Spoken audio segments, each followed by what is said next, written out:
c'était une grande première, d'abord parce que c'était une intrusion dans le monde du jazz de plein pied cette fois-ci, ce que je souhaitais faire depuis un moment. Donc j'ai, bien sûr, avec l'amitié que j'ai avec Manuel Rochman, c'est quelque chose qui a été facilité parce qu'il est vraiment le pianiste idéal pour ça.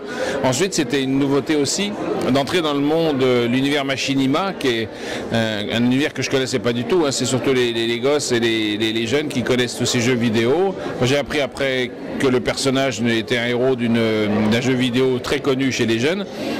En fait, ce procédé, donc c'est les Riches Douaniers qui sont venus me voir et qui m'ont dit tiens, on est en train de faire ce film-là, on a un projet, on aimerait bien faire quelque chose d'autre avec vous, donc on a conçu ce projet à bout de souffle qui n'a rien à voir avec Godard. Sinon, la course est freinée, quoi.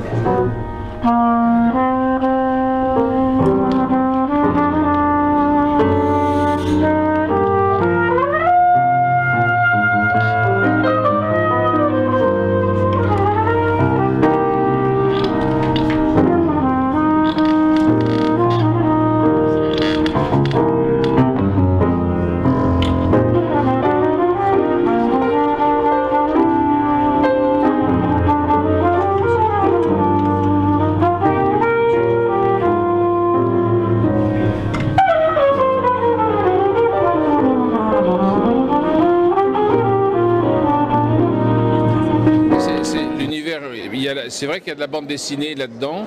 Bon, il y a bien sûr le côté dessin animé, le côté jeu vidéo. Ça, c'est donc le principe Machinima. Alors, c'est vrai qu'il n'y a pas proprement parlé de scénario dans ce film, à bout de souffle. Mais dans le film de Jean-Luc Godard, il y a un scénario, bien sûr, mais c'est pas le scénario qui est intéressant, c'est la façon de traiter l'histoire et de traiter les personnages. Donc là, effectivement, le personnage, le héros du film, il court, il nage, il a une course effrénée, on ne sait pas pourquoi, pour qui, dans quel sens, pour quelle raison. Mais c'est ça qui est intéressant, c'est que moi, dans la musique, j'ai essayé de faire un espèce de contrepoint, autant en mettant des standards de jazz connus et la musique contemporaine que j'ai écrite, qui était une espèce de contrepoint à ce qu'on voyait à l'image et qui permettait au public de se faire son scénario. Donc c'était assez participatif comme projet.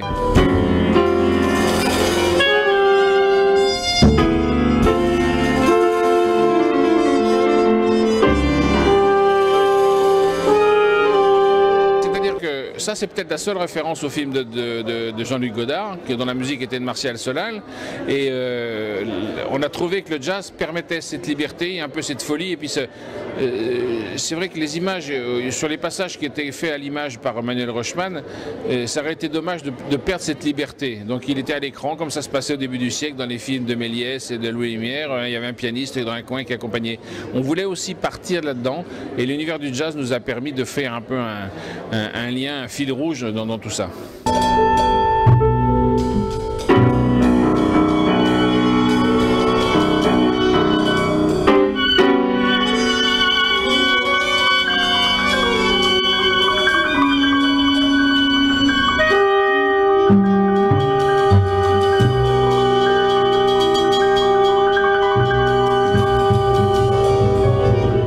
Que c'est New York, ça peut être ça.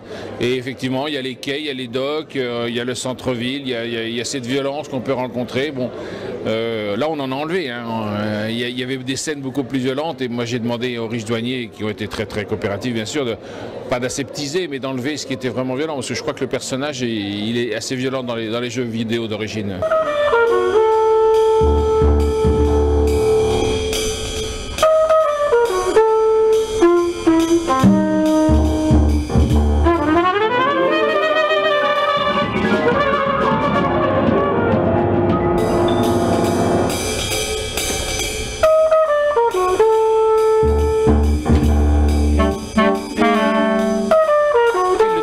Cette vertu, c'est que le jazz, c'est une musique à la fois très riche, où il y a plein de règles et des choses comme ça, mais il y a une liberté, une forme de liberté qui donne aux gens l'impression et le sentiment que c'est eux qui peuvent se créer leur histoire et imaginer des choses sur le jazz. La musique contemporaine ou la musique classique, elle propose déjà une vision. Hein.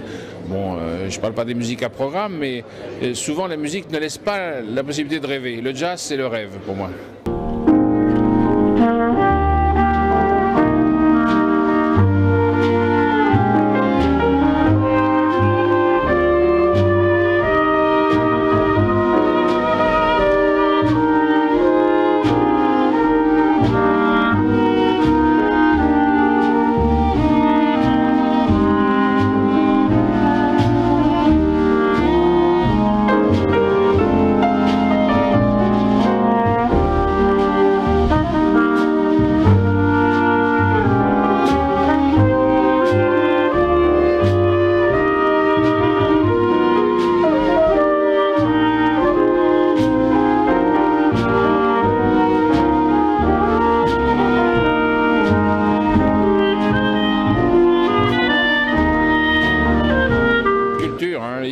chanter cette musique.